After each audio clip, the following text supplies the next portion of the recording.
Police have had your name on the radar for a while. When did that begin? Shit, since I was born. What do you mean by that? Like many other African Americans in this country, our ancestry has been erased and replaced by last names linked to the plantation owner. Now, I know that slavery has been ended for years, but some of us are still walking around maintaining the last names of our oppressor. Where were you born?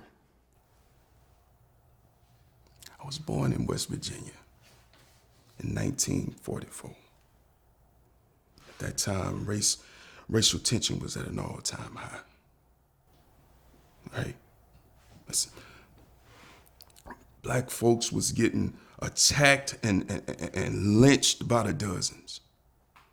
It is estimated that between 1882 and 1968, 4,472 lynchings took place. And those individuals had no legal ramifications against them. So we knew we had to get up out of there. My family and I were a part of the Great Migration. And what that is many people of color had started to migrate from the South up north and out west due to the oppression that they was dealing with. Now, my family, we migrated to D.C., the nation's capital, first major African-American city. They call D.C. the Chocolate City. D.C. is a great city. As a kid, I read you lived in Timberance's Court, a place of extreme poverty. That's right. In my opinion, those hardships built a stronger community. Please, explain. It was a place where everyone took care of one another. We looked out for one another as if we were a family. At that time, black-on-black crime rates was at an all-time low. Why is that so? Because our common enemy wasn't each other. It wasn't our peers.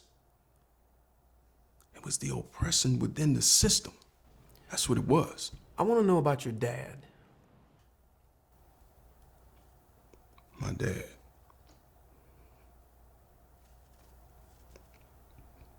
That bastard left when I was a baby. My mother is the one that took care of us financially on her own. Tell me about your family. Listen, my mother was my rock. She was my world. Her strength was undeniable. As a kid, I told her and I promised her that I would support her and this family once I got older.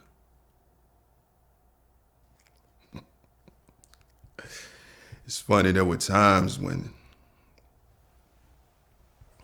I would go to school with mismatched shoes and ragged clothes, and the kids would play the dozens. But you gotta understand, I'm not for that ill treatment. Perhaps this is what shaped my rebelliousness towards bullies. I eventually became a schoolyard brawler. Not only to defend myself, but I defended the others too. Those that couldn't defend themselves or the weak. So, early on, you realized you had to defend yourself to avoid being mistreated. Absolutely.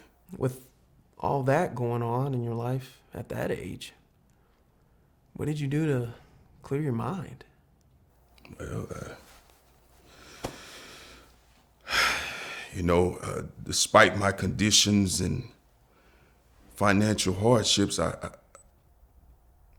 dove into books, and I really dove into learning about my religion. You see, my family and I, we were a part of the temple.